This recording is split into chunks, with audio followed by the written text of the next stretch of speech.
and welcome to my X-Men comic book haul.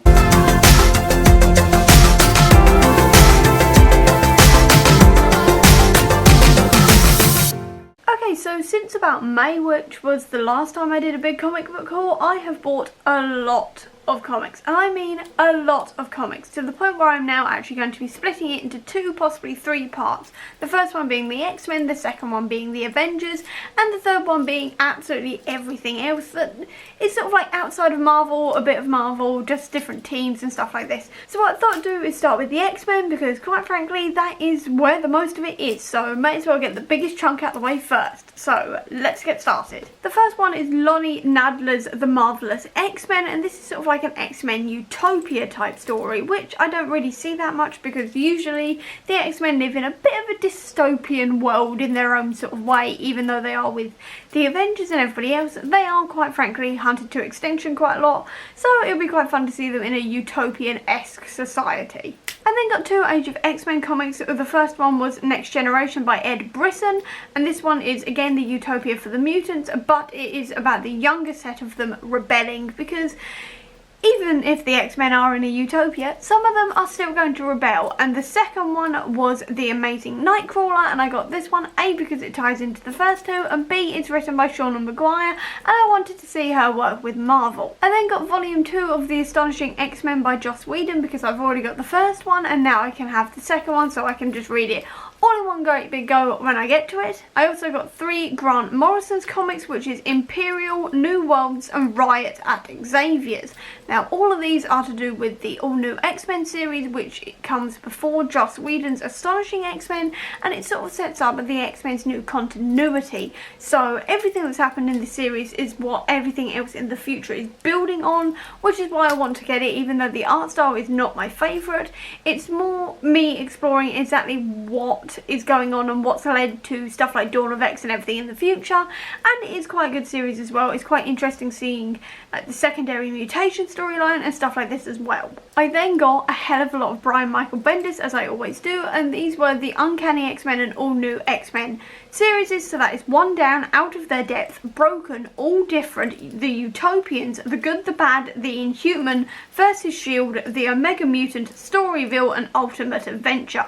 Now all of these are the House of M spin-off series with the young X-Men and the old X-Men sort of combining with each other and sort of having to fight each other essentially, because Scott, Illyana, and a couple of others have gone off on their own against the other X-Men after House of M, and I absolutely love this series. I have been loving it. I've read a few of these now. I've only got about 3 or 4 left, I think, at this point, and I am just loving this series. It's filled with plot twists, filled with such interesting storylines. The writing and the art style is absolutely brilliant, even if I'm not the most fond of Illyana and also Emma Frost's costumes. I will admit they are not my favourite in the world, but at the same time I am still loving this storyline. It's constantly keeping me on my toes, and I just had to have the rest of them because I really wanted them, I'm not going to lie, they're just so good. I then got the first one in the Age of Apocalypse series, which is Alpha, which is by Scott Lobdell, and this is the big Age of Apocalypse storyline that comes after Legion Quest, where essentially what's happened is that Legion accidentally went back in time and accidentally killed his father instead of Magneto, because he thought if he killed Magneto he would help Charles out a bit. Instead it goes wrong and he ends up killing Charles Xavier instead, and this brings Apocalypse 10 years earlier than he should have been, and Charles isn't there to stop Apocalypse, and it's sort of like this idea of what happens after that. It's a big storyline that I've been really interested in a while, and while it was on sale I decided to pick it up. I then also got X-23 Family Album by Mariko Tamaki, and this is the sequel to the all-new Wolverine series, which I read a couple of months ago now, which is based after Logan has died, and it's how Laura is dealing with all of this and dealing with her other clones and stuff like this. It sounded really, really interesting, especially after I read the all-new Wolverine series, so I picked it up while it was on offer. I then got X-23 The Complete Collection by Craig Kyle, and this one is the origin of X-23. I absolutely love her as a character. I think she's absolutely brilliant. I cannot wait to see her more in the films, fingers crossed, touch wood, because I really, really love her as a character. I know a bit of the origins, but I really wanted to see her her actual origins. So again, while this was on offer, I forgot to mention that most of these were on offer or free on a buy one get one free deal on Comixology, so way to go me on that front. So this one I had to get while it was also on offer. I then got the all new X Factor by Peter David, and this is a Polaris led sort of detective noir team, and essentially I just wanted to read more about Polaris because I haven't seen that much about Polaris around, because she's a more minor character, but I absolutely love her so much I actually dye my hair green because of her, so that's why I picked this up. I then also got the all new X Factor The Longest Night, also by Peter David, and this one was a detective story, and I've got to admit it was not my favourite in the world. I'm probably not going to continue on with this series, but I enjoyed it well enough. I then picked up Jeff Lemire's Death of X, which is the prequel and sort of like the lead up to X-Men vs Inhumans. This was something that I was really interested in because I've got the X-Men vs Inhumans comic itself, but also I was interested because I don't really know that much about the Inhumans, and I would have thought that the X-Men and the Inhumans probably would have gotten along, but apparently not so. So I figured I'd give it a shot. I then also got Charles Soule's Death of Wolverine and the Death of Wolverine Companion because I apparently like crying. I had, like, for example, I watched Logan in the cinemas on the day it came out. Like, the first showing in the UK. I nearly cried through it. I have not watched it since, no matter how much I liked the film, because I'm in so much denial about Wolverine being dead. So apparently that meant that I also wanted to buy comics on this storyline as well, where he dies very slowly and everyone grieves him.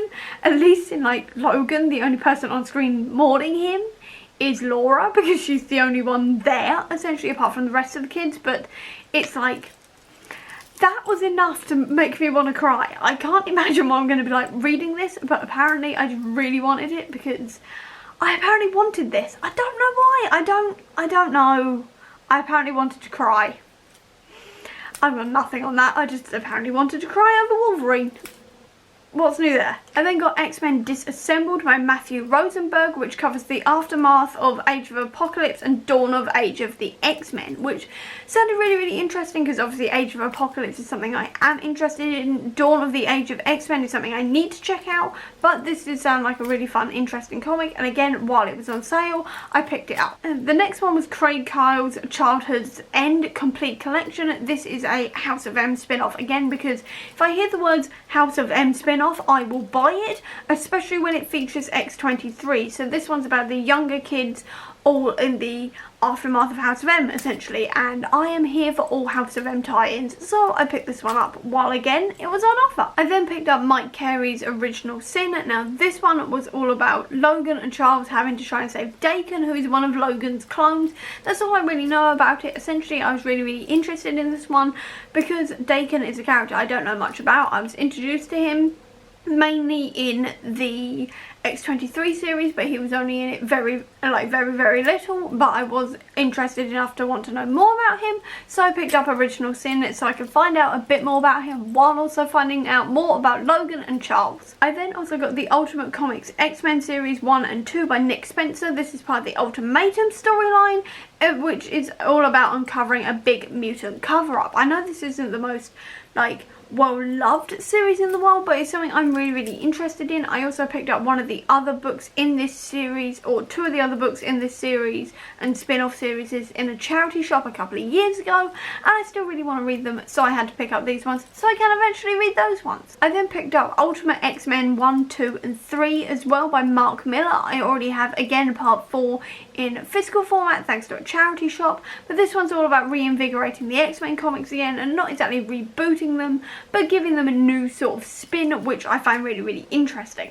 And then there was a massive bank-breaking sale, essentially, and I need to hurry up because my camera's going, but essentially there was buy one get one free and all of that fun stuff, so I managed to get Dawn of X volumes 4 through 8, and each one is done by multiple authors including Tiny Howard, Brian Edward Hill and Jonathan Hickman, people like this, and it is a story all about the fact that the X-Men have gone from the world and decided that they're gonna just basically leave the world and deal with things themselves, and each issue follows a different team. So you've got the Marauders, you've got the New Mutants, you've got the General X-Men, you've got Camelot, all of these fun characters, all of these fun storylines, and it's really, really interesting. So I decided to get the rest of the series while it was all on offer. I then got Fall of the New Mutants, which is the third New Mutants comic in a series that I have been reading. This one is by Zeb Wells, and I've been really enjoying it so far. I read the first two last month or maybe the month before, so while it was on offer I got the third one. I then also got X-Men Legacy Sins of the Father by Mike Carey. Again, this is another one that is a tie into House of M, and obviously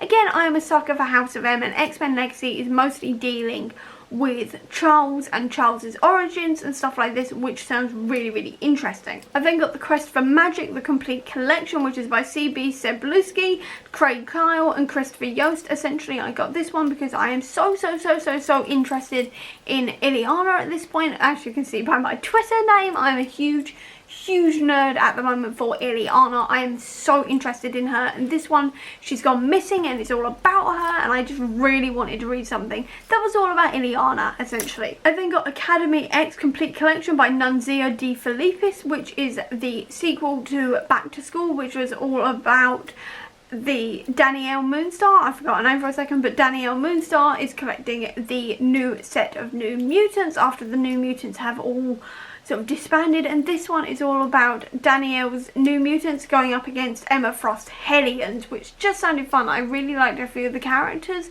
in Back to School, and I like the dynamics of it, so I'm very interested to see exactly where this story is going to go. I then got Storm Make It Rain by Greg Pak, because I really wanted to read more about Storm as a character, and quite frankly there is not enough Storm solo stuff, so I decided to get this one. My battery just died, so I've just had to quickly charge it up again. But the last book I got was Weapon X Weapons of Mutant Destruction Prelude, also by Greg Pak.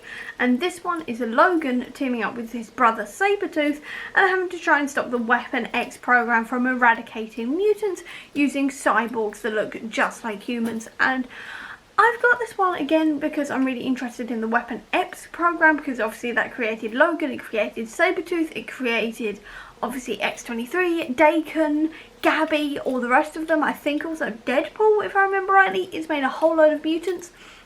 And I'm really interested to obviously find out more about Weapon X and also see just a solo Logan story, because I really like solo X-Men comics. I really just enjoy them. While I enjoy the team-ups, I also really enjoy just seeing these characters by themselves and striking out by themselves and just seeing what they're doing. So that's why I also bought this one. And with that is all of the X-Men comics I've bought in the last few months. So I hope you enjoyed this video. If you did, please do give me a thumbs up. Comment down below with what you thought of any of these comics, if you've read them, and also your favourite X-Men comic. I'd love to know.